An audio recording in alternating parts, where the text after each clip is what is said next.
السلام علیکم ورحمۃ اللہ وبرکاتہ۔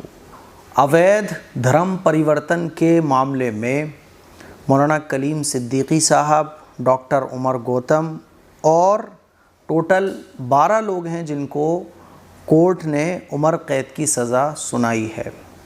اس کے علاوہ 4 لوگ اور ہیں جن کو 10 سال کی سزا سنائی گئی ہے۔ یہ خبر آج سوشل میڈیا پہ خوب گردش کر رہی ہے اور مسلمان افسوس میں ہیں، کیونکہ دیکھو ایک چیز ہوتی ہے نا، اویدھ دھرم پریورتن یہ کیا ہوتا ہے؟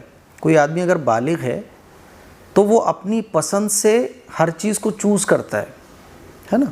مان لیجیے میں نے کسی سے کوئی بات کہی اسلام کے بارے میں، کسی نے مجھ سے پوچھا کہ بھائی اسلام کے بارے میں بتاؤ، میں نے اسے بتا دیا اسلام کے بارے میں۔ اب اس نے مجھ سے اسلام کے بارے میں جانا یا میری لائف اسٹائل کو یا میرے اخلاق کو اس نے دیکھا، وہ اسلام سے اٹریکٹ ہوا، اس نے اسلام قبول کر لیا، تو وہ کر سکتا ہے نا۔ تو میرے تو یہ سمجھ نہیں آتا اویدھ دھرم پریورتن یہ کیسے ہو سکتا ہے؟ کوئی اگر آدمی بالغ ہے، نابالغ ہے تو کارروائی ہونا چاہیے، لیکن اگر کوئی بالغ ہے تو پھر دھرم پریورتن زبردستی کیسے کروایا جا سکتا ہے، لالچ دے کے کیسے کروایا جا سکتا ہے؟ یہ میری سمجھ میں تو نہیں آتا۔ بہرحال جو بھی ہے کورٹ کا فیصلہ ہے، اور اس پہ جو ہے نا مسلمانوں کے اندر بے چینی پائی جا رہی ہے اس خبر کو سننے کے بعد۔ تو میں بتا دوں آپ لوگوں کو، بے چین ہونے کی ضرورت نہیں ہے، سمجھ رہے ہو؟ یہ فیصلہ جو ہے وہ کوئی ہائی کورٹ اور سپریم کورٹ کا نہیں ہے، یہ جو ہے نا ضلع سطح کی جو عدالتیں ہوتی ہیں اس کا فیصلہ ہے۔ اس کو ہائی کورٹ میں، سپریم کورٹ میں چیلنج کیا جا سکتا ہے، اور انشاءاللہ جو مولانا کلیم صدیقی صاحب، ڈاکٹر عمر گوتم صاحب، ان لوگوں کے جو مقدمات لڑ رہے ہیں جو لوگ، وہ اس کو چیلنج کریں گے بھی، ٹھیک ہے؟ تو امید یہ ہے کہ انشاءاللہ سب اچھا ہوگا۔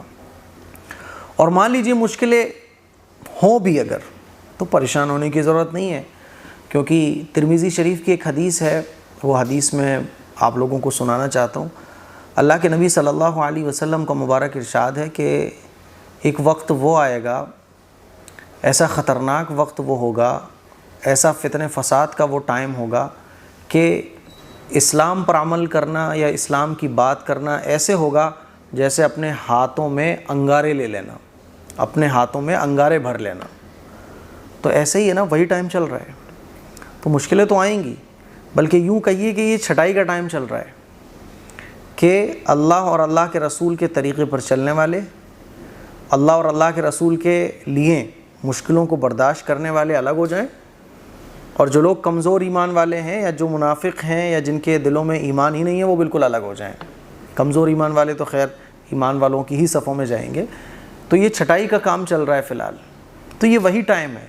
ثابت قدمی، حوصلہ رکھنا، اللہ سے امید رکھنا، اللہ سے اپنا تعلق مضبوط کرنا، یہ وقت کی بڑی ضرورت ہے۔ اچھا افسوس مجھے اس کا بھی ہوا تھوڑا سا کہ یار یہ ایک خبر لگی ہوئی ہے، اور اس کے علاوہ ایک دوسری خبر سیم میں پڑھ رہا تھا کہ 78 مسلم لڑکیاں اب ہندو، اور یہ دینک بھاسکر کی خبر تھی۔ کے شنکھ دھار منو آشرم بریلی سے ہیں، انہوں نے خود یہ قبولا ہے، ان کا کام کیا ہے کہ مسلم لڑکیوں کو ہندو بنا کر ان کے پریمیوں سے شادی کروانا، یہ ان کا کام ہے۔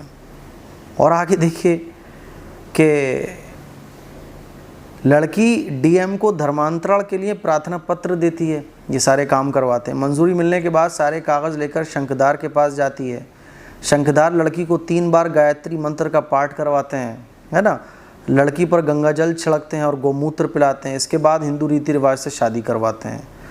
تو میں یہ سوچ رہا تھا، میں نے کہا یار یہ اگر ادھر دھرم پریورتن، یعنی اگر کوئی غیر مسلم اسلام میں داخل ہو جائے تو یہ اگر غلط ہے، تو مطلب کسی مسلمان لڑکی کو ہندو بنا لینا یہ کیسے ٹھیک ہو سکتا ہے؟